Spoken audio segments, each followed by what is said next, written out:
Hi guys, welcome back to our channel. My name's Ashley and this is my daughter Luna. Yeah.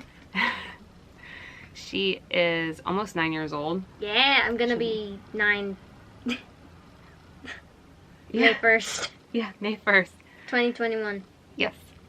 So we wanted to just talk today about albinism because Luna has albinism.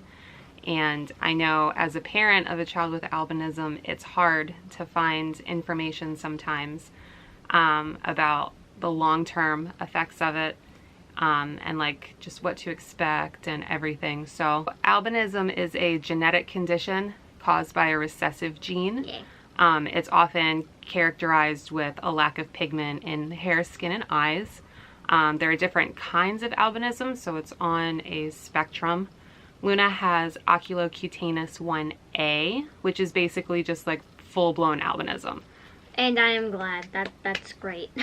Yeah, she's really happy about it. Mm-hmm. So for this video in particular, I wanted to just interview Luna to get her perspective on what it's like growing up with albinism and what it, just in like everyday situations and just for her development. Is that okay? Okay.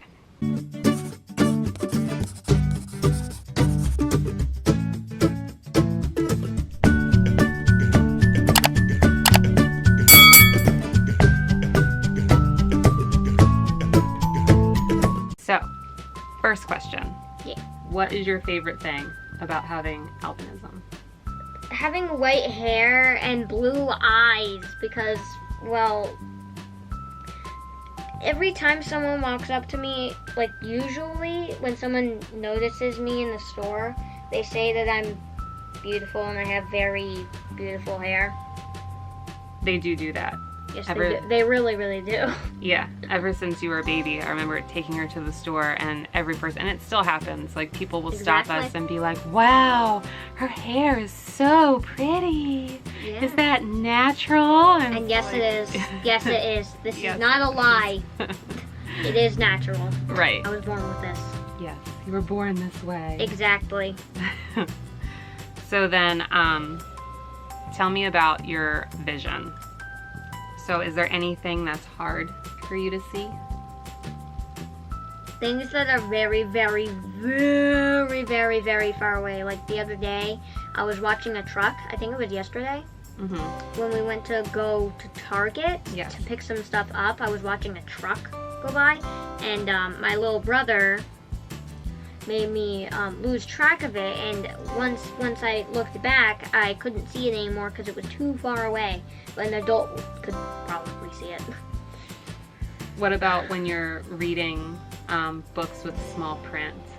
Can you see the words really easy, or is it kind of hard? It's kind of hard. Like, I have to use, like, a magnifier. I actually have one, like, right up there.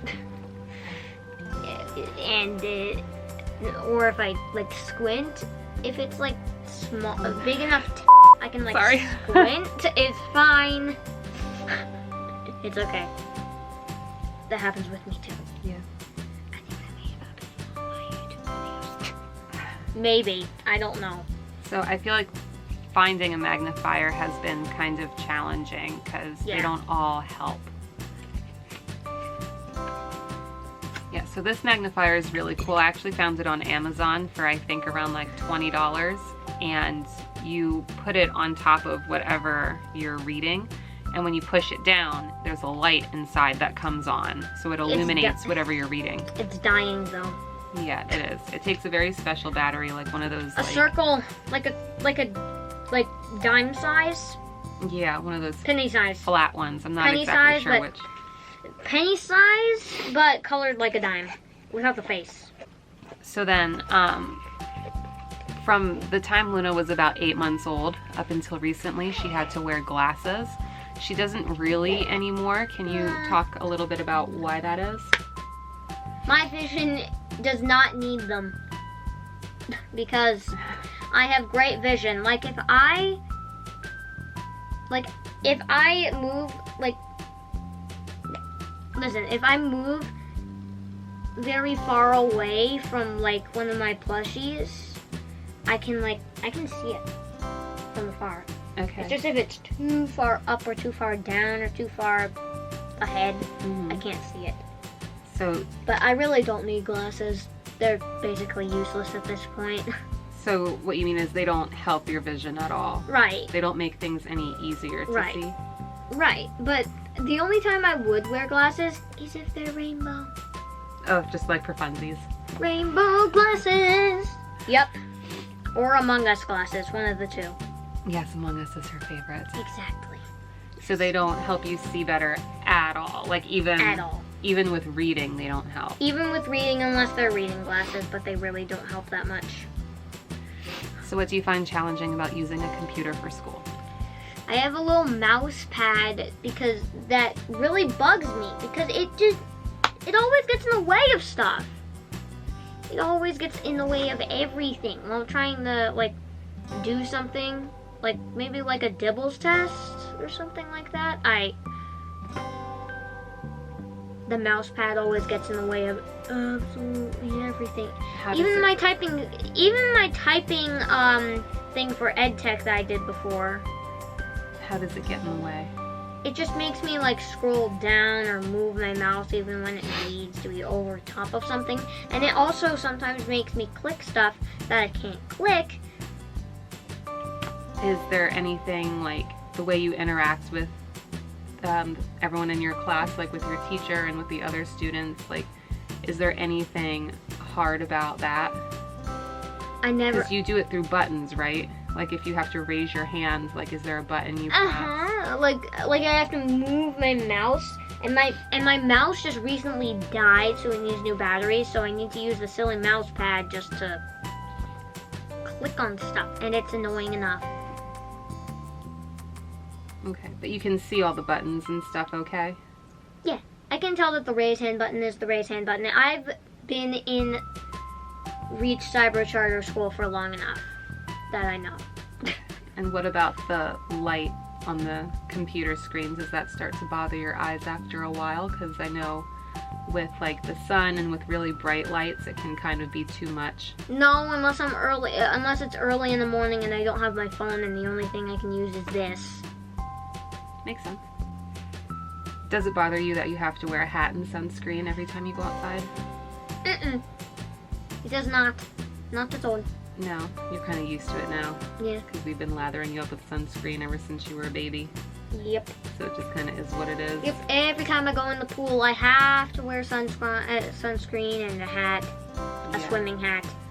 Yeah, we do a swim cap instead of like a hat. It's what? She gets used to it. It's not a big deal. Yeah. What was it like learning to ride a bike? What was the hardest part? About riding a big bike? Yeah, like learning to ride like a big kid bike. Like my pink one that I can't even ride right now because it's snowy out. Yeah. I can't even build a snowman. What was the hardest part about riding that? Learning how to get the hang of pedaling on the back road at Daddy's. Because I can't even pedal. I couldn't even pedal through the grass. But now I'm a biking machine. You are a biking machine. You're like ready to compete. Exactly. In marathons. Yeah, only on back roads or in grass though, because I ride laps around the fire pit. So you're like cross-country biker. Kind of. What was the easiest thing about learning how to ride a bike? Getting on it. It was kind of hard when not when I was learning to ride it, but when Daddy just had me sit on it. Mm-hmm. But eventually I just got on it, hopped on it, started driving with Daddy holding on to me, and then eventually he let go and I started pedaling and going like, yay! Would you believe it if I told you that when you were a baby, your dad and I were worried that you might not ever be able to ride a bike? No. Because we thought your vision would make it too hard. But I'm a biking machine. Yeah, she really is. Yep. Do you have a hard time navigating where you're going in a new place? Like, do you rely on certain things that are familiar to you? to navigate? Or you can see everything just fine and it's just whatever? I can see everything just fine, but like sometimes I have a hard time navigating if I'm not with a group. Why's that? Because if I'm not with a group, nobody is going anywhere with me, and I'm like, Oh, you're just like, where am I supposed to go? Left, right, forward, back, left, right, forward, back. So it's just confusing. You don't know where to go. Yep. Yeah, I get that. When you were little, you had trouble identifying people by their faces. Do you have trouble with that now? No? Yeah, used to, you would know who somebody was because of their shoes. What? You would walk up to people and look at their shoes. Not their face. Not their face. Well, you were little, so you probably couldn't see their face because you were so much lower than they were. So you would identify people by their shoes. Do you have trouble with that now? Like if somebody walks up to you without saying anything, do you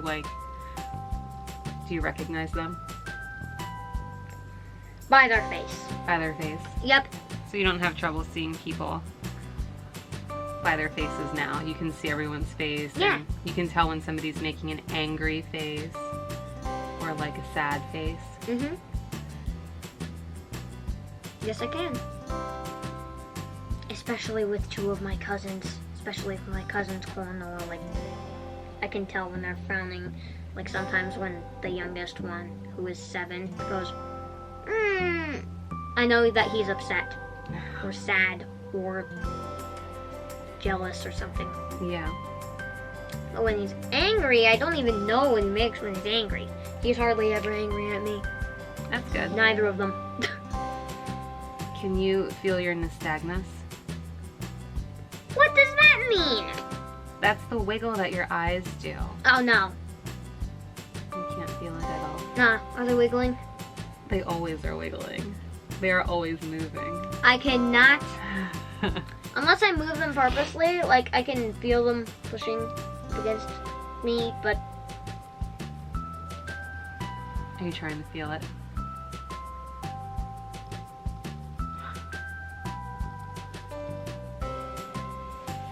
Here, look, get in front of the camera.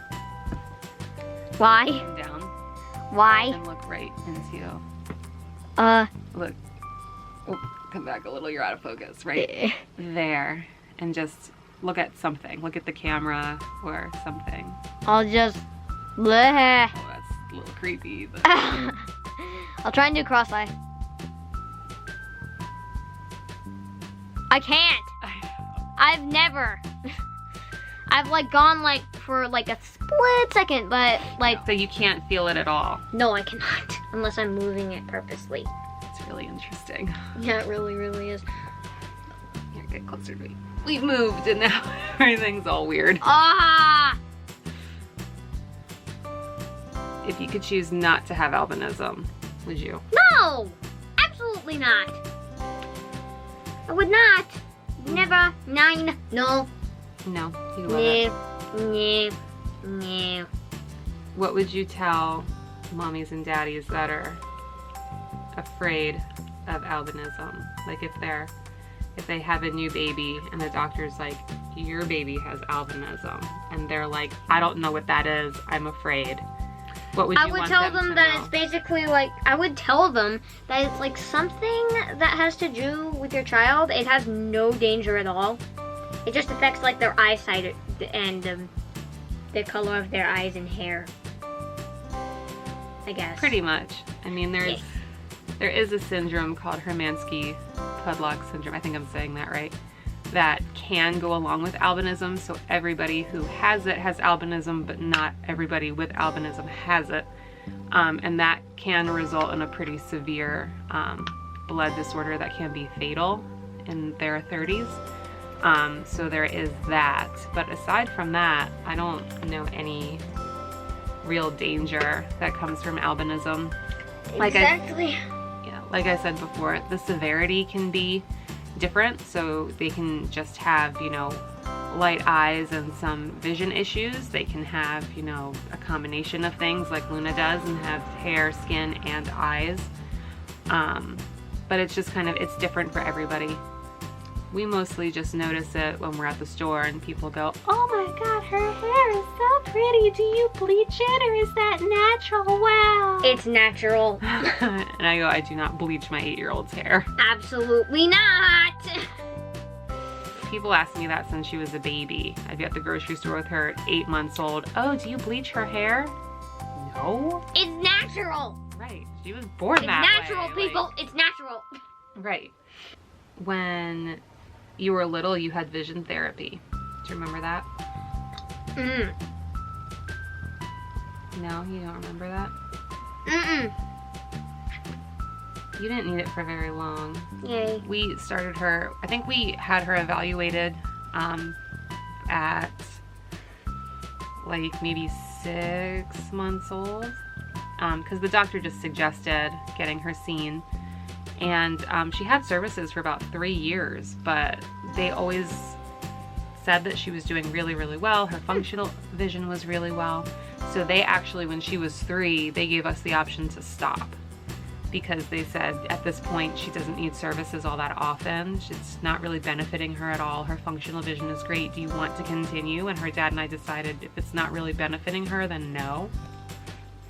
Okay, so I have moved the camera. My leg is falling asleep and... Yep.